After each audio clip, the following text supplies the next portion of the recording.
Imagine um fantasma, uma assombração tão aterrorizante que uniu todos os poderes de um continente em pânico. Reis e papas, zares e ministros, radicais e conservadores, inimigos mortais que de repente encontraram uma causa em comum: exorcizar essa ameaça invisível.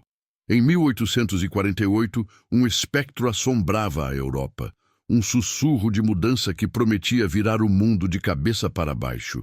Não era um exército com bandeiras ou um monstro de contos de fadas. Era algo muito mais perigoso, muito mais penetrante. Uma ideia. Uma ideia que questionava tudo o que parecia sólido, eterno e inquestionável.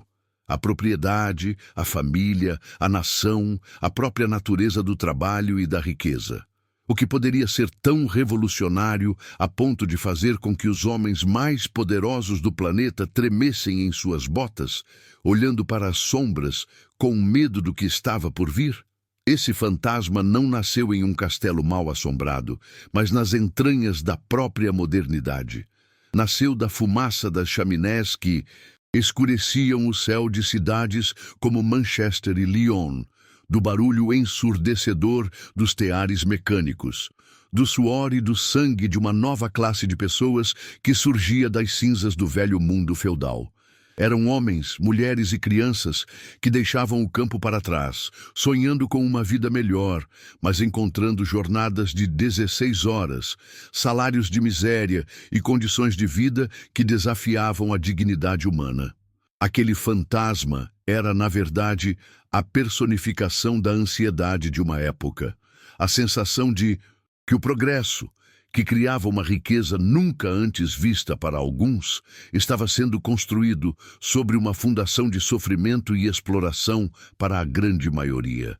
Era o pressentimento de que esse sistema, tão novo e poderoso, carregava dentro de si as sementes de sua própria destruição. E então, em fevereiro de 1848, o fantasma ganhou um rosto. Ou melhor, ganhou palavras. Ele foi capturado, destilado e impresso em um pequeno panfleto de pouco mais de 20 páginas. Não era um livro acadêmico, denso, nem um decreto real. Era um manifesto, uma declaração de guerra de ideias, escrita com uma clareza brutal e uma urgência febril. O Manifesto do Partido Comunista era um documento projetado para ser lido em voz alta nos cantos das fábricas, para ser debatido em associações de trabalhadores, para se espalhar como fogo pela Europa. Seu poder não vinha de canhões ou de ouro, mas da sua capacidade de pegar a confusão, a dor e a raiva silenciosa de milhões de pessoas e dar a elas um nome, uma causa e, mais perigosamente de tudo, uma explicação. Ele transformou o sofrimento individual em uma consciência coletiva e o desespero em um chamado à ação. Os arquitetos dessa bomba intelectual eram dois jovens alemães exilados, pouco conhecidos na época.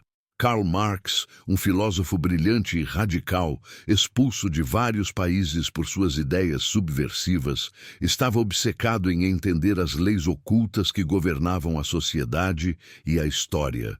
Ele não se contentava em interpretar o mundo. Ele queria transformá-lo.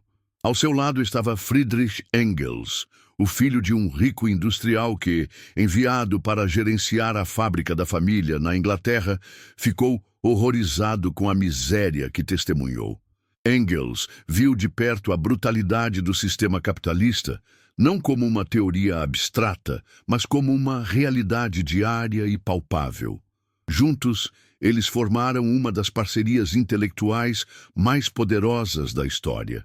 Marx trazia a profundidade teórica e a análise filosófica.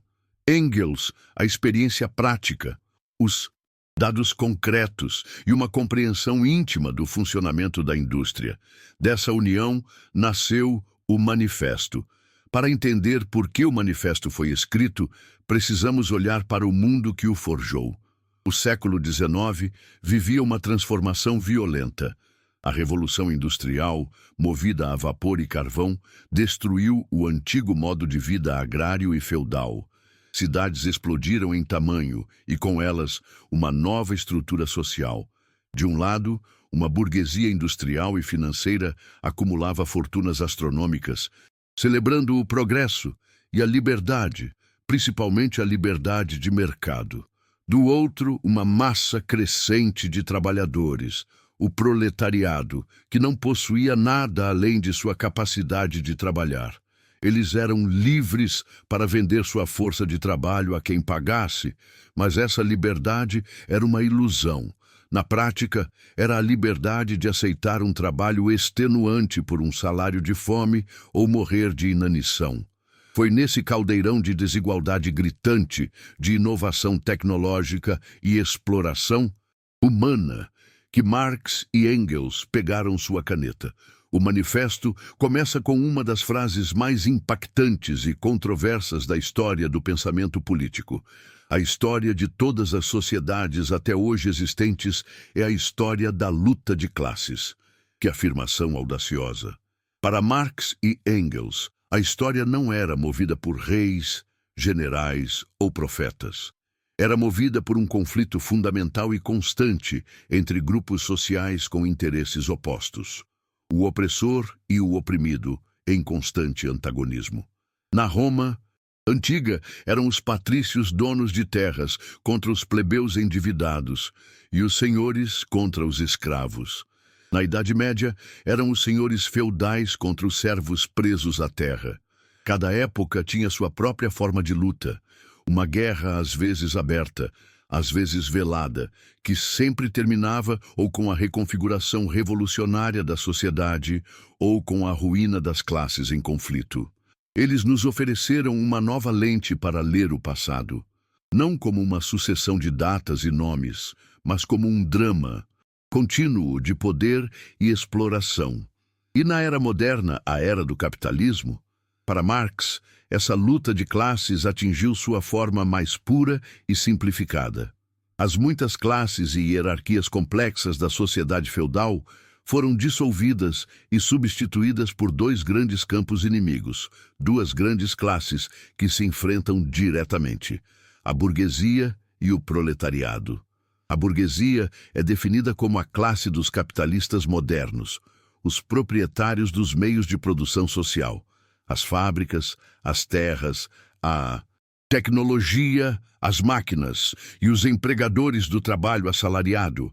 O proletariado, por outro lado, é a classe dos trabalhadores assalariados modernos que, não tendo meios de produção próprios, são obrigados a vender sua única mercadoria, sua força de trabalho, para poder sobreviver. Essa, segundo o manifesto, é a contradição central da nossa era. Todo o edifício da riqueza moderna é construído sobre o trabalho de quem não possui nada, exceto a própria vida para vender, dia após dia. Aqui, o manifesto faz algo inesperado. Ele não apenas condena a burguesia, ele reconhece, com uma admiração quase espantada, o seu papel historicamente revolucionário. Marx e Engels escrevem que a burguesia foi a primeira classe a mostrar do que a atividade humana é capaz. Em menos de um século de domínio, ela criou forças produtivas mais massivas e colossais do que todas as gerações anteriores juntas.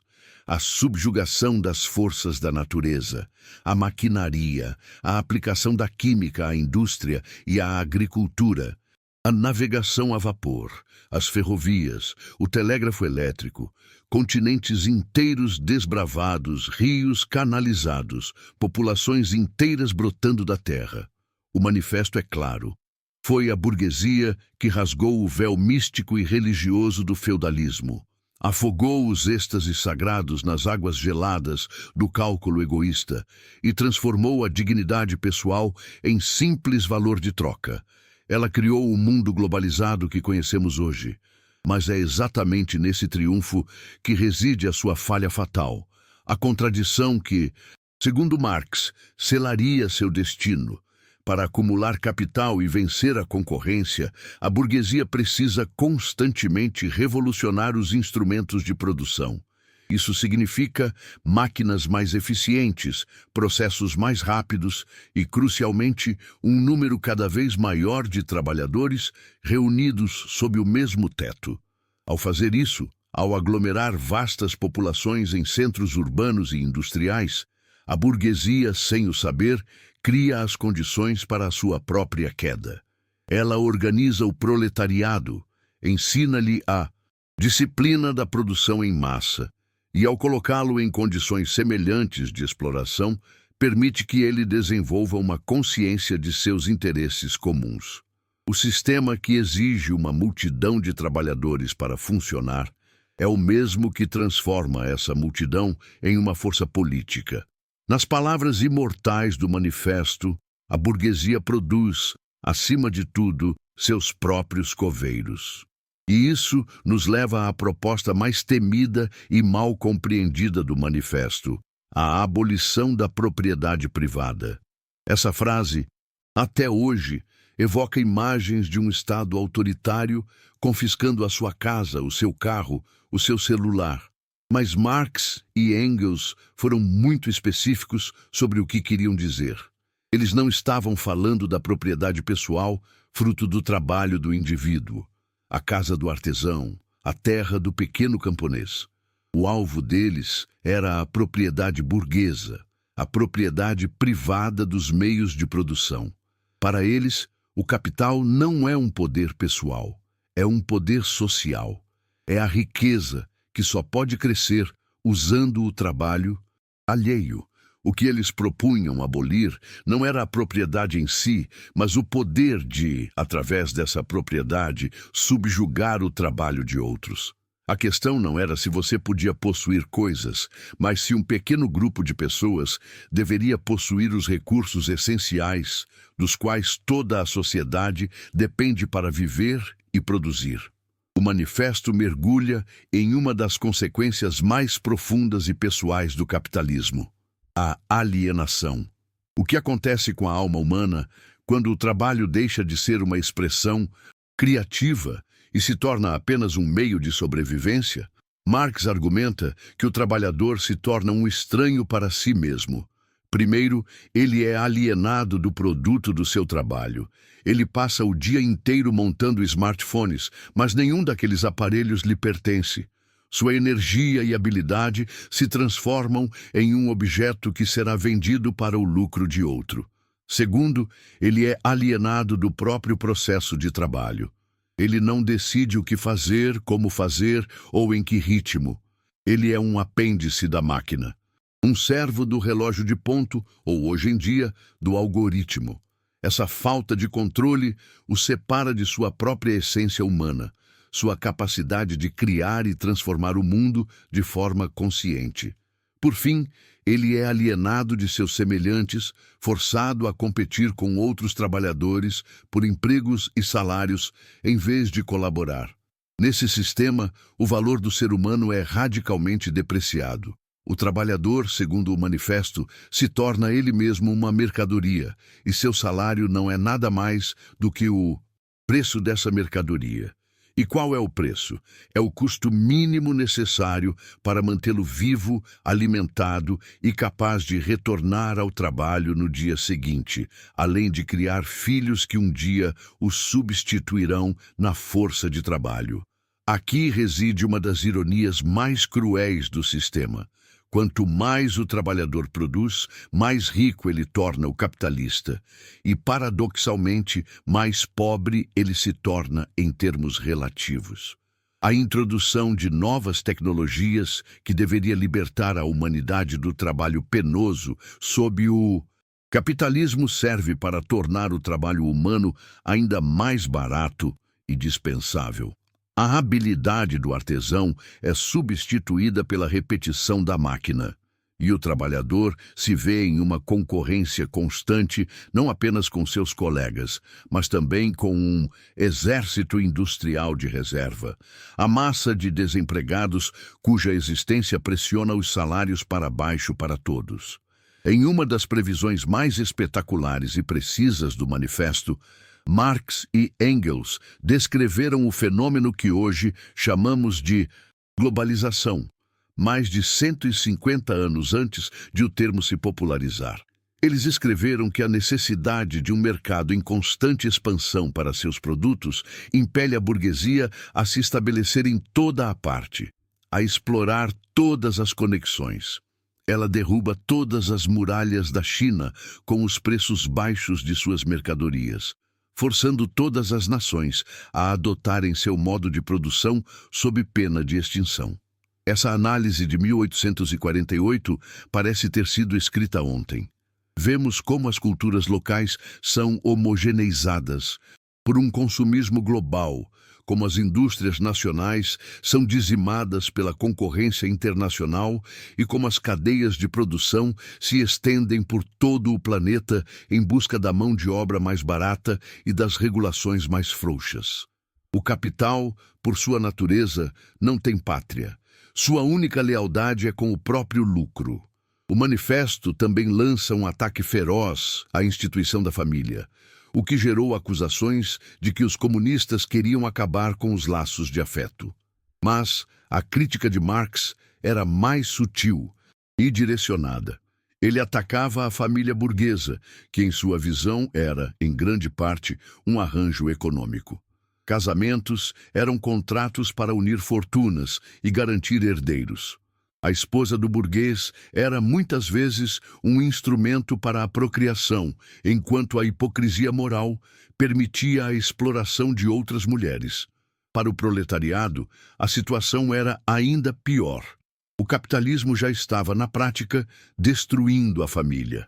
A jornada de trabalho exaustiva de pais e mães e o trabalho infantil arrancavam as crianças de sua infância e os laços familiares eram corroídos pela miséria.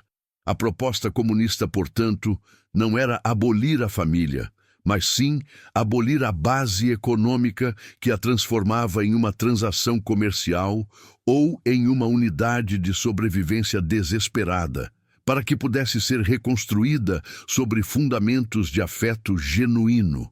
Os trabalhadores não têm pátria. Essa é outra frase explosiva que precisa ser compreendida em seu contexto. Marx não estava negando a existência de culturas ou línguas diferentes. Ele estava fazendo uma afirmação sobre a identidade de classe. No mundo capitalista, o trabalhador de uma fábrica em São Paulo tem mais em comum com o trabalhador de uma fábrica em Hanoi, em termos de seus interesses econômicos, suas condições de trabalho e sua posição na sociedade, do que com o dono da fábrica em São Paulo. O nacionalismo, da perspectiva do manifesto, é frequentemente uma ferramenta ideológica usada pela classe dominante para unir os trabalhadores de uma nação aos seus próprios exploradores, fazendo-os lutar em guerras e competir economicamente contra os trabalhadores de outras nações. A resposta do manifesto a isso é o internacionalismo, a ideia de que a luta do proletariado é global e que a solidariedade deve cruzar todas as fronteiras. Se as classes estão em guerra, qual é o papel do Estado? É um árbitro neutro que zela pelo bem de todos? Para o manifesto, a resposta é um sonoro não. O texto declara, de forma categórica, que o poder executivo do Estado moderno não é senão um comitê para administrar os negócios comuns de toda a classe burguesa. As leis, por mais que pareçam universais, servem fundamentalmente para proteger o pilar central do sistema, a propriedade privada dos meios de produção. A polícia e o exército existem para reprimir revoltas operárias e proteger essa propriedade. O sistema judicial pune com muito mais rigor os crimes contra a propriedade do que os crimes cometidos por corporações. O Estado, portanto, não está acima da luta de classes. Ele é uma arma na luta de classes, uma ferramenta essencial para manter a dominação da burguesia e garantir que as engrenagens do sistema de lucro continuem girando sem maiores contestações. Diante desse sistema tão abrangente, qual é a saída proposta pelo manifesto? A resignação não é uma opção. A solução começa com a organização. O proletariado deve primeiro tomar consciência de si mesmo como uma classe com interesses comuns. Essa jornada começa com revoltas isoladas, quebra de máquinas e evolui para a criação de sindicatos e associações para lutar por melhores salários e condições. Mas a luta puramente econômica é insuficiente. O passo decisivo é a constituição do proletariado em um partido político, com o objetivo de conquistar o poder do Estado. Essa revolução, para Marx, não seria um golpe de uma minoria, mas a primeira vez na história em que a imensa maioria tomaria o poder para si. O objetivo é usar a máquina do Estado, antes usada para oprimir, para começar a desmantelar a estrutura da sociedade de classes. É a elevação do proletariado à posição de classe dominante, a conquista da democracia em sua forma mais plena. E o que essa nova classe dominante faria com o poder? O manifesto não é vago e apresenta um programa de transição, um conjunto de 10 medidas que poderiam ser aplicadas para iniciar a transformação. Muitas delas soarão surpreendentemente modernas. Primeiro, a expropriação da propriedade da terra e o uso de sua renda para as despesas do Estado. Segundo, um imposto de renda fortemente progressivo, ou seja, quem ganha mais paga uma porcentagem maior. Terceiro, a abolição do direito de herança para impedir a perpetuação da riqueza concentrada através das gerações. Quarto, o confisco da propriedade de todos os emigrados e rebeldes que se opusessem à nova ordem. E quinto, a centralização do crédito nas mãos do Estado, por meio de um banco nacional com capital estatal e monopólio exclusivo, retirando o poder dos financistas privados de controlar a economia. O programa continua, delineando uma profunda reestruturação da sociedade. Sexto, a centralização dos meios de comunicação e transporte nas mãos do Estado, para que a infraestrutura sirva ao interesse público e não ao lucro privado. Sétimo, a multiplicação das fábricas e dos instrumentos de produção pertencentes ao Estado, planejando a produção de acordo com as necessidades sociais. Oitavo, a obrigação de trabalho para todos, eliminando a classe que vive do trabalho alheio. Nono, a combinação do trabalho agrícola e industrial, visando abolir gradualmente a distinção entre cidade e campo. E, finalmente, décimo, a educação pública e gratuita para todas as crianças e a abolição do trabalho infantil em sua forma atual. É fascinante notar como várias dessas propostas, como o imposto progressivo e a educação pública, consideradas radicais em 1848, foram posteriormente implementadas, mesmo que de forma limitada por muitos países capitalistas. Mas este programa de 10 pontos não era o objetivo final. Era apenas o começo, uma fase de transição que Marx mais tarde chamaria de ditadura do proletariado, o governo da maioria. O verdadeiro horizonte do comunismo é muito mais radical e libertador. Uma vez que a propriedade burguesa fosse abolida e as classes sociais deixassem de existir, o próprio Estado, como instrumento de dominação de uma classe sobre outra, se tornaria obsoleto. Ele não seria abolido, mas definhava, desapareceria por falta de função. O poder público perderia seu caráter político de opressão. Em seu lugar, surgiria o que o manifesto descreve como o seu ideal máximo. Uma associação em que o livre desenvolvimento de cada um é a condição para o livre desenvolvimento de todos. Uma sociedade sem exploração, onde a humanidade finalmente poderia superar a alienação, e cada indivíduo teria a liberdade e os recursos para realizar seu pleno potencial humano. Desde o seu nascimento, o manifesto foi alvo de uma crítica central e poderosa, a de que o comunismo busca abolir a liberdade e a individualidade. Marx e Engels enfrentam essa acusação diretamente com uma pergunta cortante. De qual liberdade vocês estão falando? Na sociedade burguesa, a liberdade que é exaltada acima de todas as outras é a liberdade de comércio, a liberdade de comprar e vender, a liberdade de explorar o trabalho alheio para obter lucro. Essa liberdade para a minoria proprietária, eles argumentam, depende diretamente da falta de liberdade para a maioria, que é forçada a vender seu tempo e sua vida para sobreviver. O comunismo não busca abolir a individualidade, mas sim o tipo de individualidade que se define pelo que se possui, não pelo que se é. A meta não é apagar a pessoa, mas libertá-la da tirania do cálculo econômico, permitindo que uma individualidade mais rica e autêntica, baseada no talento, na criatividade e nas relações humanas, possa finalmente florescer para todos. Isso nos leva a um dos conceitos mais poderosos do manifesto para entender o mundo hoje, a ideologia.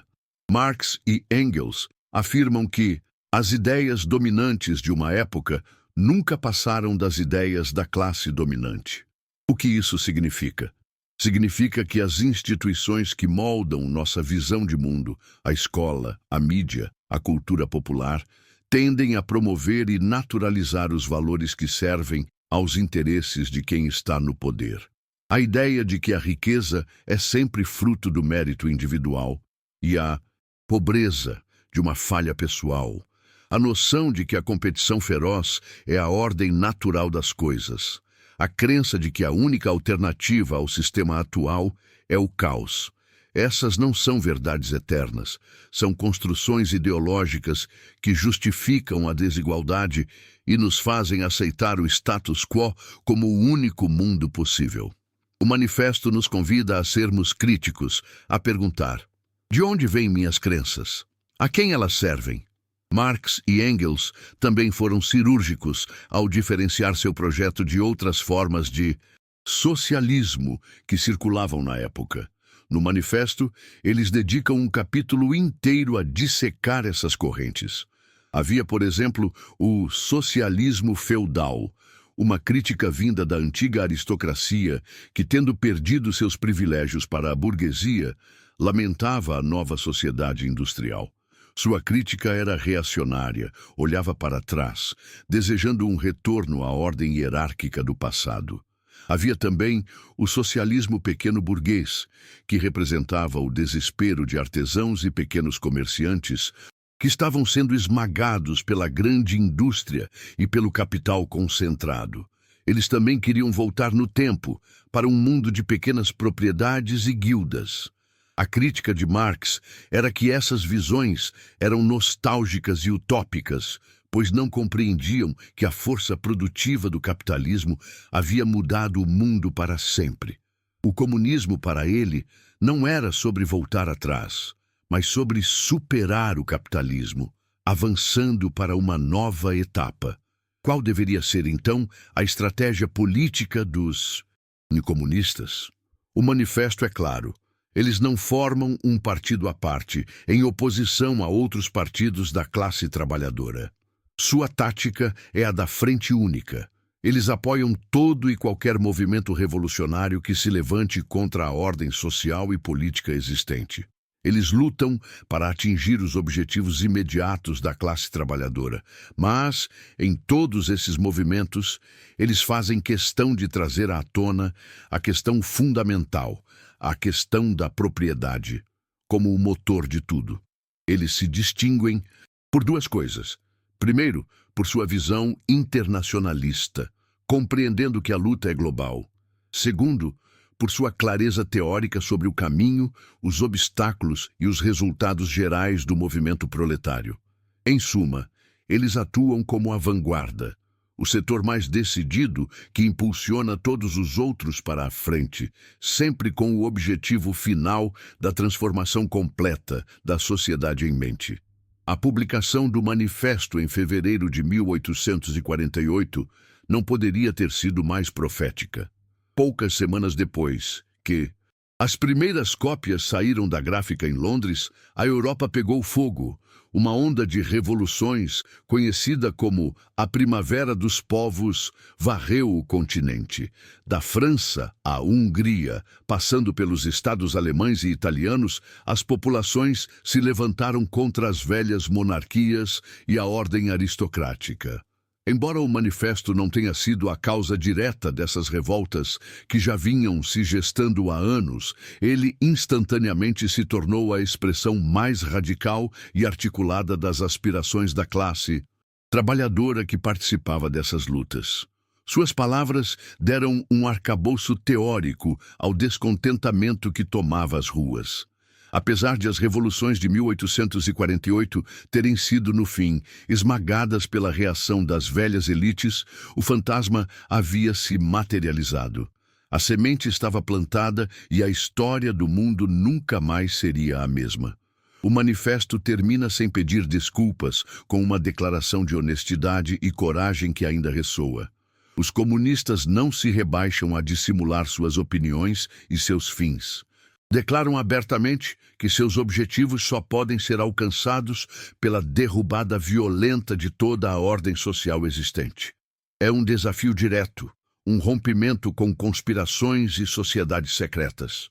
E então, a convocação final, uma passagem que se tornaria um grito de guerra para gerações de oprimidos ao redor do globo. Que as classes dominantes tremam a ideia de uma revolução comunista. Os proletários nada têm a perder nela a não ser suas correntes. Têm um mundo a ganhar. A conclusão é a síntese de tudo. Para quem não tem nada, a revolução não é um risco, é uma promessa. E a estratégia para alcançar essa promessa está contida na frase final, a mais famosa de todas: proletários de todos os países, uni-vos. Após a derrota das revoluções de 1848, o manifesto entrou em um período de hibernação. Mas com a ascensão do movimento operário nas décadas seguintes, ele foi redescoberto e renasceu com uma força avassaladora. Traduzido para centenas de idiomas, tornou-se o texto fundador de partidos socialistas e comunistas em todo o planeta. Inspirou revoluções que abalaram impérios, da Rússia em 1917 à China em 1949, de Cuba em 1959 ao Vietnã. Nenhum outro panfleto político na história teve um impacto tão vasto e duradouro. Ele forneceu uma teoria, uma identidade e uma esperança a milhões de pessoas que lutavam por justiça social, descolonização e o fim da exploração. O século XX foi, em muitos aspectos, um longo e sangrento debate com as ideias contidas nesse pequeno documento.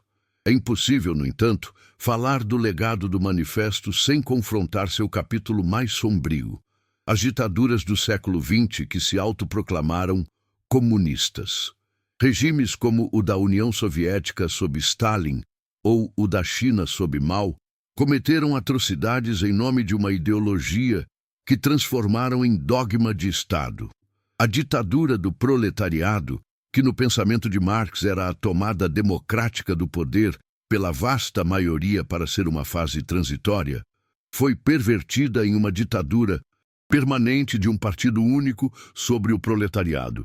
O Estado, que deveria definhar, tornou-se um leviatã totalitário.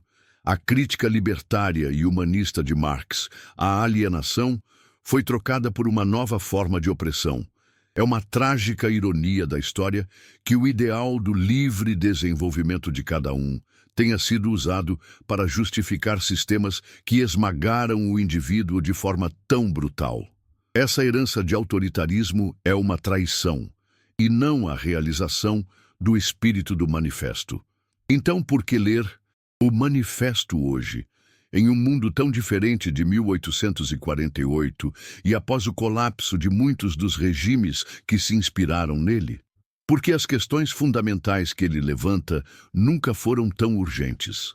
A concentração de riqueza atingiu níveis astronômicos, com bilionários possuindo mais do que nações inteiras.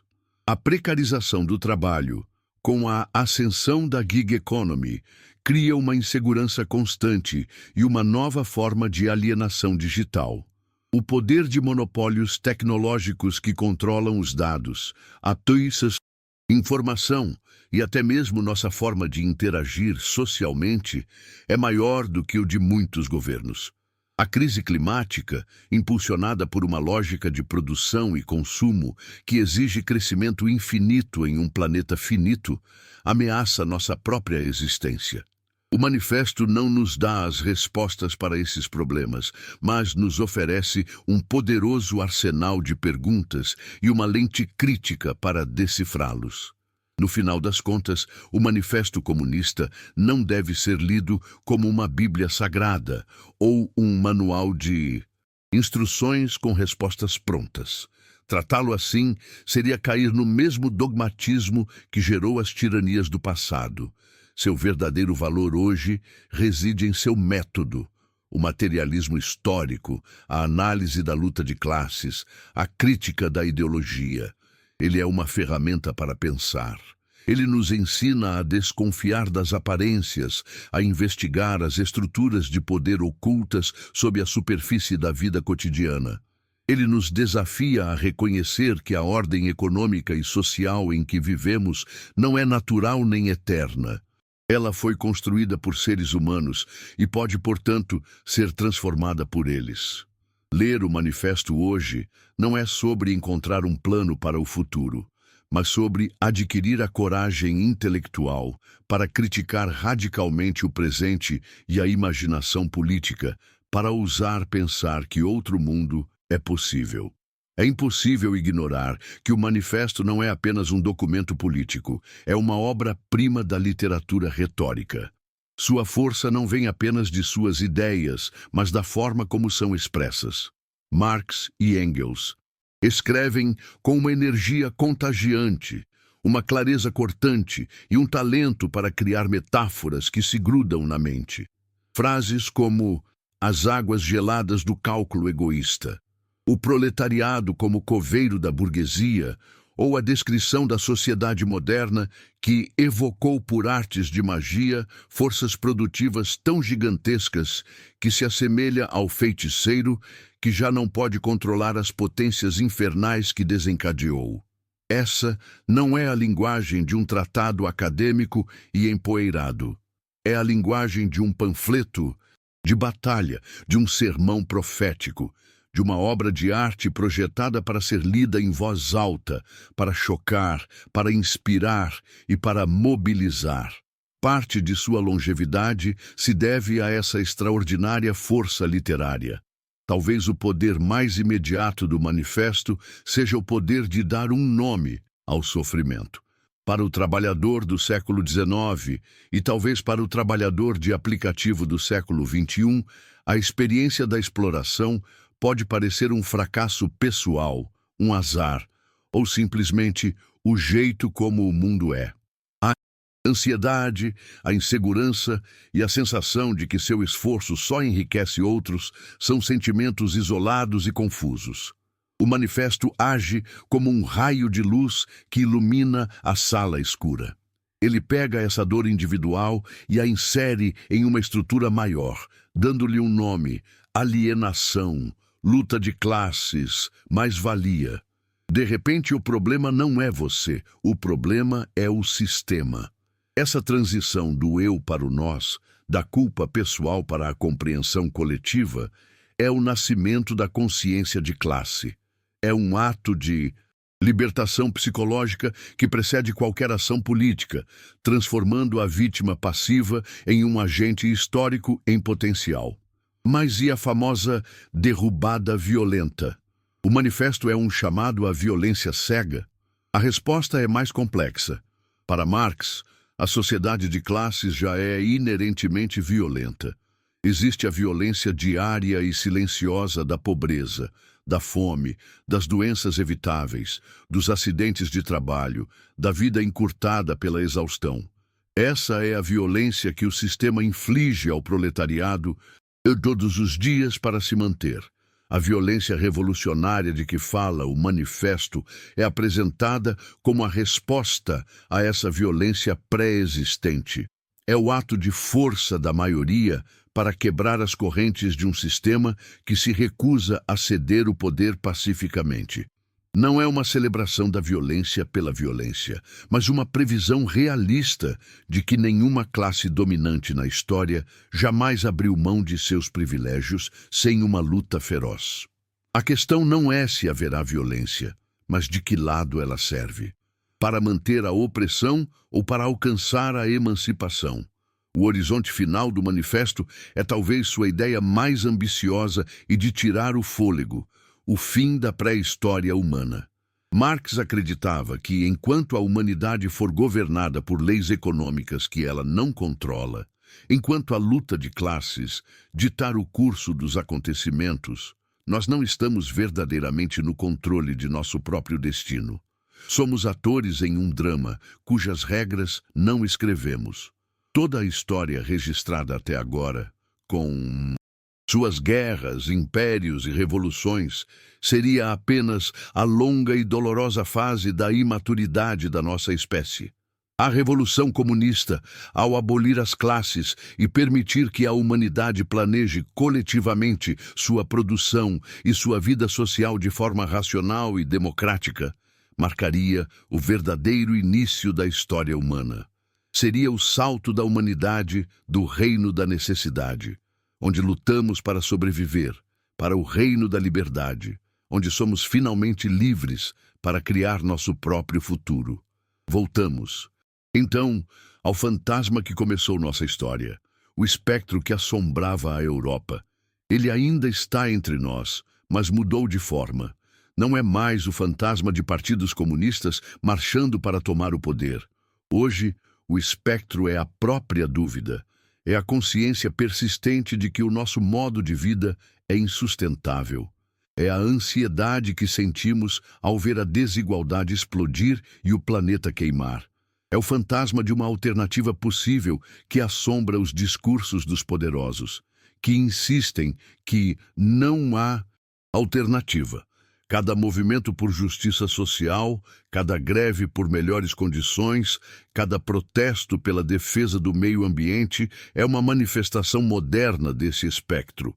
É o fantasma da pergunta que se recusa a morrer. O mundo em que vivemos é o melhor que podemos criar? Assim, o legado do manifesto é fundamentalmente duplo, um reflexo de sua própria natureza conflituosa. Por mais de 170 anos, ele tem sido uma fonte inesgotável de esperança. Deu uma linguagem, uma teoria e um senso de dignidade para milhões de oprimidos, inspirando-os a lutar por um mundo melhor. Alimentou os sonhos de emancipação, justiça e solidariedade universal. Ao mesmo tempo, tem sido uma fonte de medo profundo para as elites e para todos aqueles que se beneficiam ou se sentem confortáveis com a ordem estabelecida. Esse medo tem sido usado para justificar guerras, golpes de Estado, listas negras e a perseguição brutal de dissidentes. A capacidade do manifesto de gerar reações tão extremas e opostas é talvez a maior prova de seu poder. Ele atinge o nervo central do conflito da sociedade moderna e ninguém pode ficar indiferente a ele. O projeto iniciado pelo manifesto é, e sempre será, um projeto inacabado. Seria um erro pensar que esse pequeno panfleto de 1848 contém todas as respostas para os complexos problemas do século XXI. O próprio marxismo não é um bloco monolítico de pensamento, mas uma tradição viva, cheia de debates, revisões e críticas. Pensadores posteriores expandiram a análise em classes para incluir as lutas contra o racismo, o patriarcado e a destruição ambiental, argumentando que essas formas de opressão estão intrinsecamente ligadas à lógica do capital. A importância do manifesto não reside em sua infalibilidade, mas em ter dado o pontapé inicial em uma conversa crítica sobre poder e libertação, que continua a evoluir e a se reinventar a cada nova geração que ousa lutar por um futuro diferente. Qual é, então, o desafio final do manifesto para cada um de nós, aqui e agora? Ele nos desafia a abandonar o conforto do cinismo e da apatia. Ele nos convida a olhar para o nosso trabalho, para as nossas dívidas, para a nossa ansiedade em relação ao futuro, não como problemas individuais, mas como sintomas de uma doença social. Ele nos desafia a nos educarmos, a entendermos as forças econômicas e políticas que governam nossas vidas, que muitas vezes operam nas sombras, por trás da fachada da normalidade. Não para nos tornarmos intelectuais de poltrona, mas para que o conhecimento se torne uma ferramenta de poder.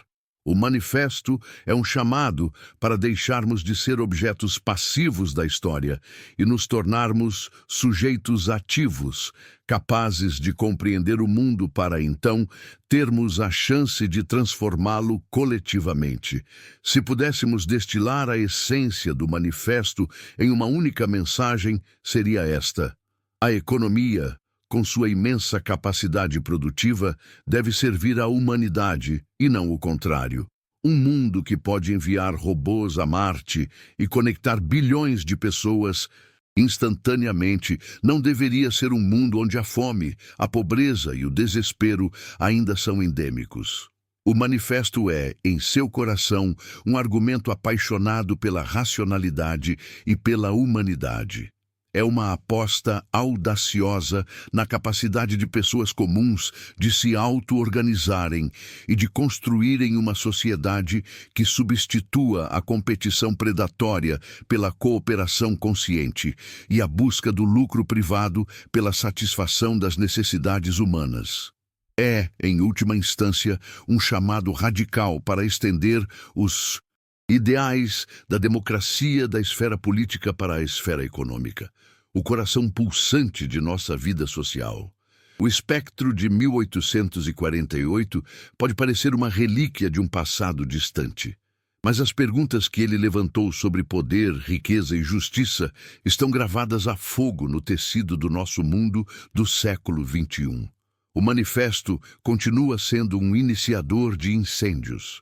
Quer você o veja como um roteiro para a utopia ou uma receita para o desastre, suas chamas iluminam as profundas rachaduras em nossa sociedade. Ignorá-lo é ignorar a história que nos fez e os conflitos que nos definem. O poder supremo do manifesto não é que ele nos dê as respostas, mas que ele nos obriga a fazer perguntas terrivelmente importantes.